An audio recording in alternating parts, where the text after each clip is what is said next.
దేవునికి స్తోత్రం. అందరికీ నా హృదయపూర్వక వందనాలు. Praise the lord. దేవుడు మిమ్మల్ని మీ కుటుంబాలను దీవించి ఆశీర్వదించును గాక. ఈరోజు దేవుడు మనందరి కొరకు తెలియపరుస్తూ బలపరుస్తున్న అద్భుతమైన వాక్య సందేశం నహూము గ్రంథము 1వ అధ్యాయం 7వ వచనం. యెహోవా ఉత్తముడు, శ్రమదినమందు ఆయన ఆశ్రయదుర్గము, తన యందు నమ్మిక ఉంచు వారిని ఆయన ఎరుగును. దేవుని నామానికి మహిమ కలుగును గాక. ఈ గొప్ప వాగ్దానం మనందరి జీవితాల్లో కూడా నెరవేర్చబడును గాక. ఆమేన్. ప్రియాతిపడిన దేవుని కుమారుడు మధ్య దేవుడు ఉత్తముడు అనగా మంచివాడు.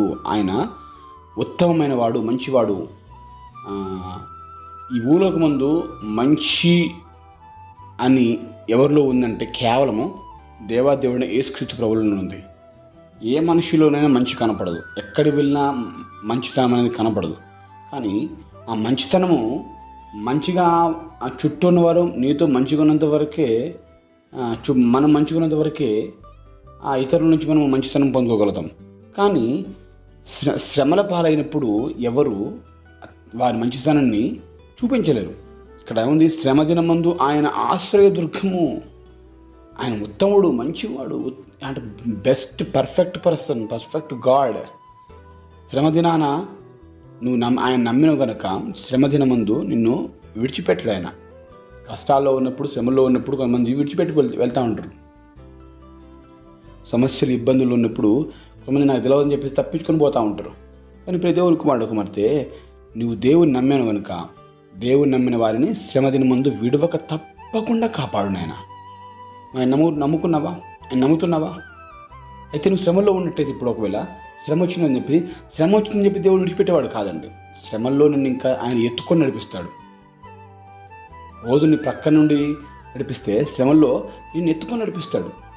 ఆ ఫీలింగ్ నీకు తీసుకొస్తాడు. ఈరోజు నువ్వు అనేక రోజుల నుంచి శ్రమ పడుతుండొచ్చు. సడన్గా అనుకోకుండా ఈరోజు నువ్వు శ్రమ పాలై ఉండొచ్చు, కష్టం పాలై ఉండొచ్చు, ఇబ్బందులు ఉండొచ్చు, సడన్గా ఒక అనారోగ్యం వచ్చి ఉండొచ్చు, సడన్గా ఒక భయంకరమైన బ్యాడ్ న్యూస్ వినుండొచ్చు, సడన్గా జరుగుతుండొచ్చు. చూడండి, తన నమ్మకం ఉంచిన వారిని ఆయన ఎరుగును.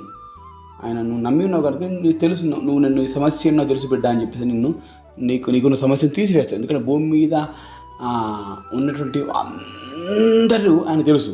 కానీ ఎవరైతే ఆయన నమ్మకం ఉంచి వారిని ఖచ్చితంగా ఎస్ నువ్వు నమ్మావు కదా, నాకు తెలుసు, నీ గురించి నాకు తెలుసు అని చెప్పేసి దేవుడు అంటేనే, ఓ పలానా వ్యక్తి, పలానా వాళ్ళు, ఈ సహోదరుడు నన్ను నమ్మాడు, నా బిడ్డ, నా కుమారుడు నన్ను నమ్మాడు అని చెప్పేసి ఖచ్చితంగా దేవుడు కార్యం జరిగింపజేస్తాడు. నువ్వు ఆయన నమ్మినట్లయితే శ్రమ దినం వచ్చినప్పుడు కొన్ని సందర్భాల్లో క్లిష్టతరమైన పరిస్థితి దేవుడు విడిచిపెట్టేవాడు కాదండి.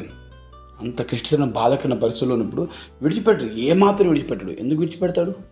విడిచిపెట్టడానికి నరమాత్రుడు, మనిషి కాదు ఆయన దేవుడు. మానవులు విడిచిపెడతారు. ఇంకా చెప్పుకోవాలంటే రక్త సంబంధికులైనా, తోడబుట్టిన వారైనా, కన్నవారైనా, నీ స్నేహితులను విడిచిపెట్టి వెళ్ళిపోతారు. శ్రమ దినం వచ్చినప్పుడు, కష్టం దినం వచ్చి, అమ్మో ఈ మన దగ్గర డబ్బును చెప్పి చాలా మంచి మన చుట్టూ ఉండి సంతోషంగా ఉంటుంది, మన సంతోషంగా పాలుభాగవుతారు. మనం కష్టంలో ఉన్నప్పుడు మన కష్టాల్లో పాలుభాగస్తులుగా ఉండలేరు. కష్టాల్లో పాలుభాగస్తులుగా, శ్రమల్లో పాలుభాగస్తులుగా ఉన్నోడే నిజమైన స్నేహితుడు, నిజమైన ఆప్తుడు. అది యేసుక్రీస్తు ప్రభు దేవుడు. ఈరోజు నీతో ఉన్నాడు. ఆయన మంచివాడు, ఉత్తముడు. నీకు కొంతమంది ఏమంటారంటే ఉంటారు నీ పక్కన, కష్టాల్లో నీ పక్కన ఉంటారు. కానీ ఏమంటే ఇప్పుడు వీరికి గతి ఎవడయ్యాడు? నేనే కదా. ఈ కష్టాలు ఉన్నప్పుడు గతి ఎవరయ్యారు? నేనే కదా అని అనుకుంటూ మనల్ని బాధ పెట్టిన పరిస్థితిలో మనం వెళ్ళిపోతూ ఉంటాం. వాళ్ళ అన్న మాటలు, వాళ్ళు ఎవరికో చెప్తే, వాళ్ళు మనకు చెప్తే ఆ మాటలు ఎంతో గాయపరిచే విధంగా ఉంటూ ఉంటాయి. దేవుని కుమార్తె, దేవుడు లాంటి వాడు కాదు. ఇప్పుడైనా నా కుమారుడు నా దగ్గరికి వచ్చాడు, నేను ఆయనకు తప్పకుండా సహాయం చేస్తాను, తప్పకుండా విడవక కాపాడుతాను. ఎందుకంటే శ్రమదినాన విడిచిపెడితే నా మాత్రం వ్యక్తిని అయిపోతాను. కానీ దేవుడు అంటున్నాడు, నేను నా మాత్రం వ్యక్తిని కాదు, నా మాత్రం దేవుడిని కాదు, నిన్ను బాగు చేయడానికి వచ్చినటువంటి లోకరక్షకుడిని. నీ శ్రమల్లో ఉన్నామని చెప్పేసి నీకోసం వచ్చాను నేను. విషయం చెప్పాలంటే, శ్రమల్లో ఉన్నప్పుడు పడవలో సముద్రంలో వెళుతున్నటువంటి శిష్యులను కాపాడని దేవుడు మరలా ఇంకో పడవ వేసుకొని రాలేదు. కానీ ఆయన నా బిడ్డల శ్రమల్లో మునిగిపోతుందని చెప్పేసి ఆయన షార్ట్ కట్లో ఆయన నడుచుకుంటూ నీళ్ళ మీద త్వరగా వచ్చేసాడు. ఈరోజు నిన్ను కాపాడన్న దేవుడు అలాగే వస్తూ ఉన్నాడు. శ్రమలో ఉన్నామని చెప్పేసి నీకున్న పరిస్థితిని బట్టి, ఏ పరిస్థితిని బట్టి నీవు శ్రమ అనుభవిస్తున్నావు కానీ ఆ పరిస్థితి నా దేవుడు తీసివేసి నీ జీవితంలో చక్కటి ఆరోగ్యాన్ని, సంతోష, సమాధానం, నెమ్మది, ఆశీర్వాదాన్ని ఇచ్చి నీ కుడిను నీ కుటుంబాన్ని బలపరచును గాక. ప్రార్థన చేసుకుందాం. ప్రార్థన. మహాగరుడా, పరిశుద్ధుడా వందనాలు.